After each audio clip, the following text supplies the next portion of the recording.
Actually, this was the first time I was able to cry and cry and cry. Really? Yeah, this was good. Yeah.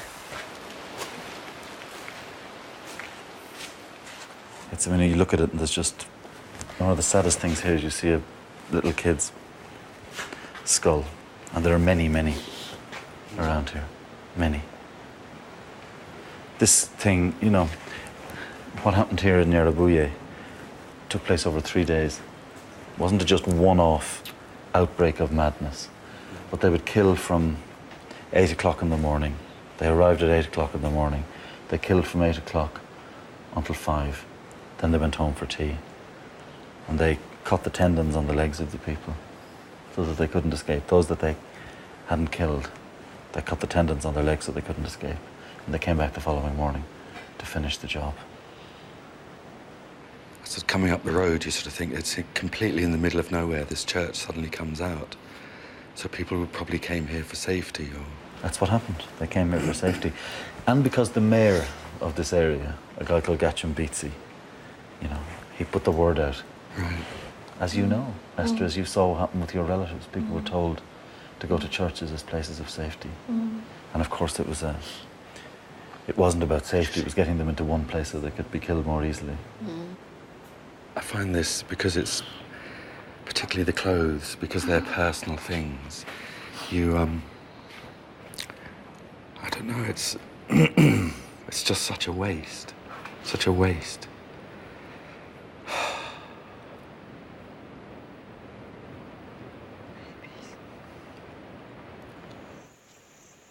When the killers arrived, the classrooms were full.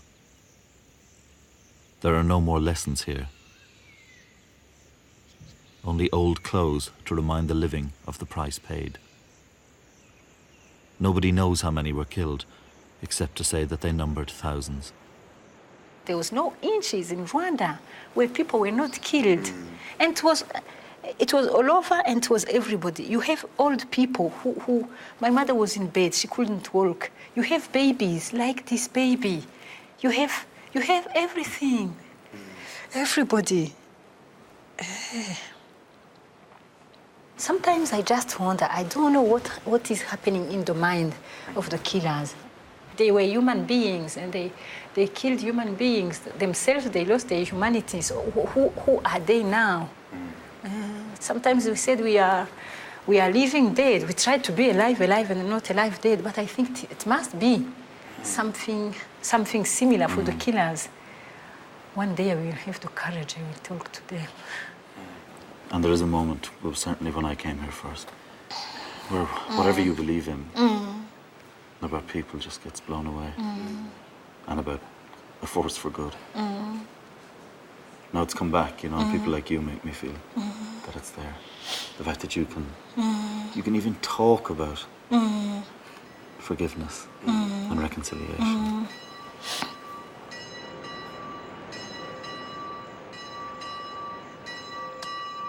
7 years after the genocide, the survivors and the families of the killers must live side by side. The survivors and the unforgiven worship together. I know there's little trust here. How could there be? For this is still a community struggling to recover from genocide.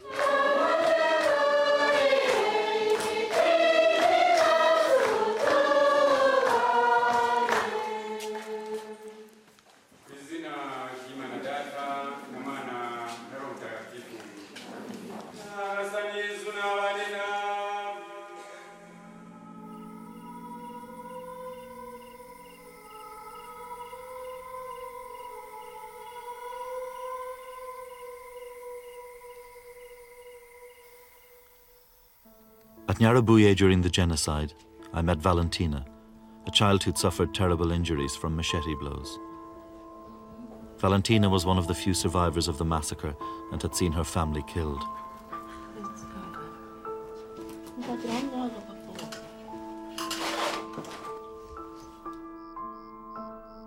She'd spent several weeks hiding amongst the bodies and only came out at night to find food.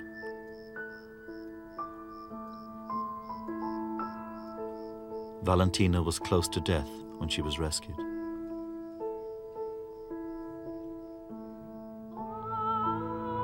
This is Valentina now, survivor. A beautiful young woman who has the courage to stand in the same church and read the lesson from the book of Jeremiah. Isomo ryo mu gitabo cy'umuhanuzi Yeremiya. Dore izina bazita uwo mugi. Uhoraho niwe butabera bwacu. Ijambo ry'Imana. There are children like Valentina across Rwanda. Courage, the word doesn't begin to describe her. What's Valentina going to do now? She's at school. What's she planning to do? Valentina, nguko uri ku ishuri akari kera uteganya kuzakora iki kuzakomeza iki?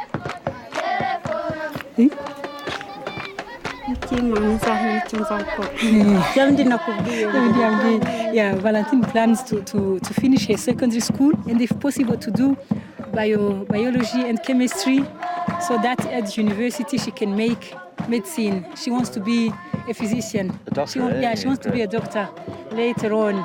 Yeah. Fantastic. I'm sure she's going to do it.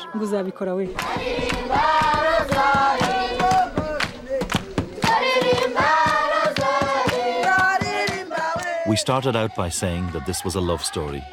And what else would you call it? A story where Valentina, a child of war, will devote her future to healing, where widows gather in the orphans of genocide. I think I learned lessons from this story, from this journey. Lessons about hope, and most of all, generosity.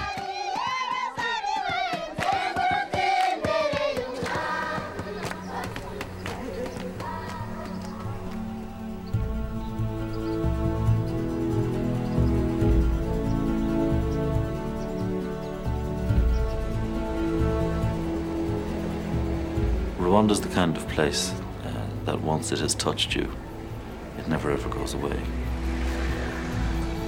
But I think something important has been happening over the past couple of weeks here.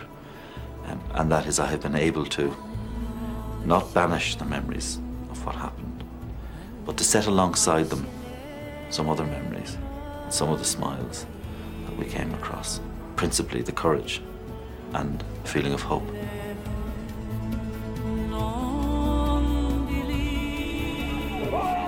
I really didn't want to come out here again, to be honest. I do not know how I would respond to see my children killed, my wife killed, my mother, my brothers, my sister, the friends that I have. I don't know how I would go on, but these women do, and it's a lesson for the world.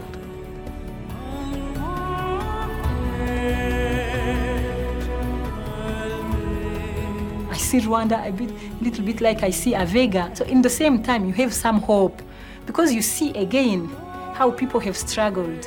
If you were here in '94, if you have seen only bodies and where there was no bodies, it was empty land. And now you see life is more or less normal again. But I have this like a clock in the head. Is it going to be too late for them? So let's make sure it isn't too late for the widows to prepare their children for life without them. There are two ways of looking at the money you've given to the widows of the genocide in the past, and we hope will give during this comic relief. In one way, you're giving people hard cash, but in another, you're giving them a home, an education, a decent living, and love. It's hard to describe how much that means to the widows here, to feel they're not alone and not forgotten. You're helping to fulfill the wishes of an extraordinary group of women, many of whom won't be alive next Red Nose Day. But their children will be, and you'll be standing beside those children in a land where hell has been, and giving them hope.